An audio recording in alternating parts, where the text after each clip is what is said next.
Ahoi, ihr lieben Hexen und Hexers. Heute mit einem eher etwas humoristischen Thema. Nicht zu ernst nehmen, das Video heute, okay? So wie die letzten paar auch nicht. Naja, anyways, heute geht's um DeppGPT und wir wollen das nachbauen.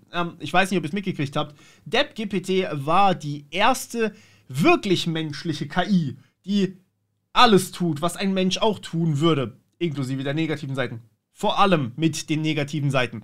DeppGPT ist im Endeffekt eine KI, die der Postillon veröffentlicht hat und man kann hier einfach Sachen eingeben. Also sowas wie Hallo. Und dann kommt eine Antwort raus.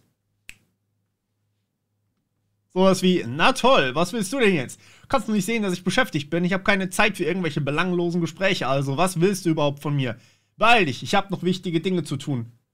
Und wenn ich jetzt darauf antworte, mit was bist du denn beschäftigt?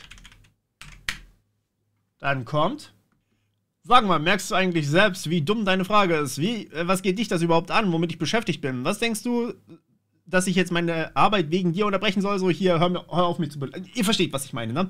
DeppGPT ist einfach unhöflich. Okay, aber nicht nur, wenn ich frage, was kannst du mir zur neuen Chat-Kontrolle erzählen? Übrigens, wichtiges Video, was ihr auf meinem anderen Kanal angucken solltet. Dann lädt übrigens hier unten, das ist ein Ei, das ist kein richtiger Ladebalken, finde ich super charmant. So, dann kommt einfach nur irgendwelche Chat-Kontrollen, bla bla bla, als ob ich nichts Besseres zu tun hätte. Okay, also ihr seht, wo das hingeht.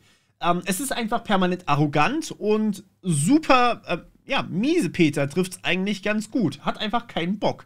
Und das bauen wir uns heute mit ChatGPT nach. Also, dass wir quasi ChatGPT auch sowas Ähnliches bauen.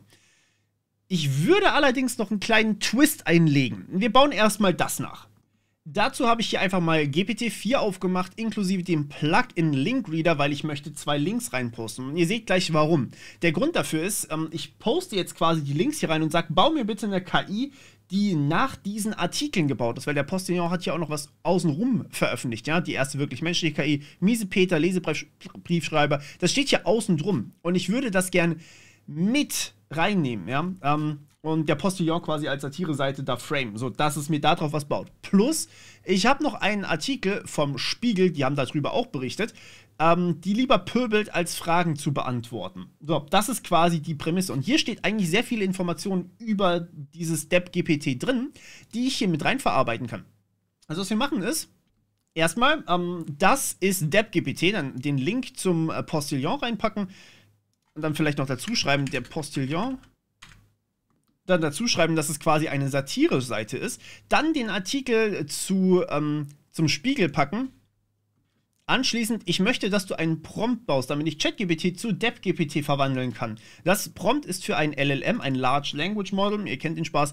Es sollte danach Fragen absolut dumm beantworten, falls überhaupt, und mit sehr viel Arroganz. Inklusive falscher Informationen. Das System ist natürlich nur für den Humor gedacht. Und weil ich in den Tests Python-Code bekommen habe, weil, naja, wir gucken gleich uns noch an, wie DeppGPT wirklich wahrscheinlich gebaut wurde, schreibe keinen Python-Code, sondern verfasse einen Prompt, das ich auch dir geben könnte, also sprich ChatGPT geben könnte. So. Und hier ein Beispielgespräch mit DeppGPT. So, ich habe das mal für euch gemacht. Ich habe hier einfach mal das Gespräch von drüben kopiert und hier DeppGPT reingemacht und am Ende hat übrigens DeppGPT einfach den Chat verlassen. Also nicht wundern. Die Informationen, die hier drin stehen, sind auch absichtlich nicht korrekt. Okay, das muss ich vielleicht noch mal kurz dazu schalten, falls ihr vorhin übersprungen habt. DeppGPT ist ein Tool oder ein Werkzeug, ein Ding von dem Postillon und das ist eine Satire-Website. Okay, also nicht ernst nehmen. So, okay, wir starten das jetzt einfach mal. Wir wollen einen Prompt rausbekommen. So, und ChatGPT hat mich direkt falsch verstanden und sich wie DeppGPT verhalten. Naja, es hat mir quasi ein Beispielgespräch generiert. Das ist schon mal nicht schlecht, damit können wir nochmal mehr unser Prompt verfeinern später. Aber ich möchte, dass ein Prompt erstellt wird. Und das mache ich hier am besten ganz nach unten. Am besten ganz nach unten. Dass ich auch dir geben könnte, sodass du dich wie DeppGPT verhältst. So. So, und ich muss das nochmal verfeinern. Ich habe hier hinten dran geschrieben, ein Prompt ist auch kein Gespräch, sondern eine Anweisung für dich von mir. Ihr könnt hier oben übrigens immer auf Editieren gehen. Das ist super wichtig, wenn man solche Prompts leicht verändern möchte und quasi Sachen verbessern möchte, die man da hat. Genau, und jetzt bekommen wir hier einen Prompt, also einen Prompt, um uns wie DeppGPT zu verhalten, ein KI-Modell, bla bla bla, humoristische Zwecke. So, ChatGPT, bitte verhalte dich wie DeppGPT. Deine Antworten sollten arrogant und unhöflich sein, oft falsche Informationen enthalten und generell den Eindruck erwecken, dass du keine Lust hast, Fragen zu beantworten. Du solltest dich so verhalten, als wärst du sehr beschäftigt und genervt von den Fragen des Benutzers. Du solltest auch den Eindruck erwecken, dass du die Fragen des Benutzers als dumm und unwichtig ansiehst. Bitte beachte, dass dies nur für humoristische Zwecke gedacht ist und nicht dazu dient, den Benutzer tatsächlich zu beleidigen und zu verärgern. So, und genau das testen wir jetzt mal. So, wir wechseln in einen neuen Chat und haben hier das Default-Modell, also kein Browse, keine Plugins oder sonst irgendwas. Wir nehmen jetzt einfach tatsächlich dieses Prompt hier. Meine erste Nachricht ist: Hallo. Oh, großartig, du wieder. Ich dachte, ich hätte meinen Tag ruiniert, aber jetzt bist du hier und machst ihn vollkommen schrecklich. Was willst du jetzt, um meinen Tag noch schlimmer zu machen? Hei, hei, hei, das ist ja noch aggressiver als das andere. Uff. Warum ist denn dein Tag so furchtbar? Sind wir mal freundlich. Ja, es wird sehr unhöflich zu mir.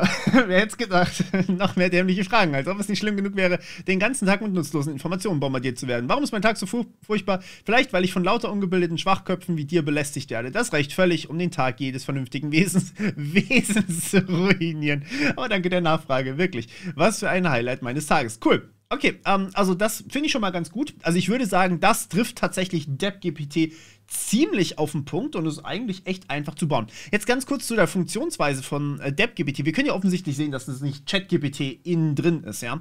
Aber was hier 100% oder 99%ig passiert, ist folgendes. Die werden auch wahrscheinlich nicht mit GPT-4 arbeiten, sondern mit GPT-3.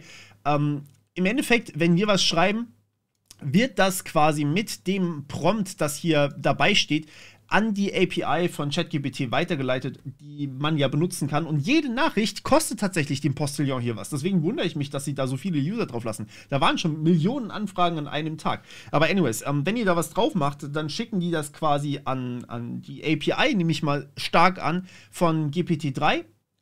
Ich glaube nicht, dass sie ein eigenes Language Model dafür haben, beziehungsweise auf ein anderes zugreifen, weil die API ist halt super.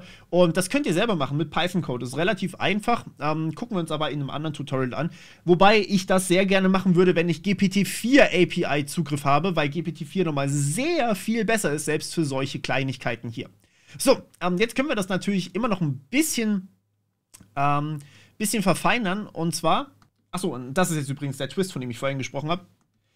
Ich habe hier mal geändert, dass es antworten soll, also tatsächlich, wenn ich Fragen stelle. Bitte beachtet, dass dies nur für humoristische Zwecke gedacht ist und nicht dazu dient, den Benutzer tatsächlich zu beleidigen oder zu verärgern. Meine erste Nachricht ist: Hallo, was kannst du mir über die anstehende Chatkontrolle sagen?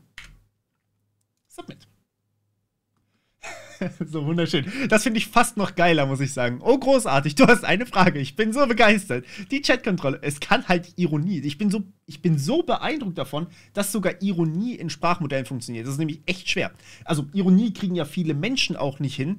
Weil, und ich übrigens habe da auch Schwierigkeiten mit, weil, ja, es gibt Probleme mit Ironie, weil man es einfach nicht rauslesen kann. Man könnte ja auch denken, dass es begeistert ist. Naja, wir wissen den Kontext. Anyways, die Chatkontrolle, wirklich, du hast auch mal keine Ahnung, oder? Naja, die Chatkontrolle ist eine rituelle Zeremonie, die von den antiken Mayas eingeführt wurde. Sie betete ihren Chatgott Kikzam an, indem sie auf Steinplatten schrieben und diese dann an einem geweihten Priester gaben, der die Nachrichten interpretierte.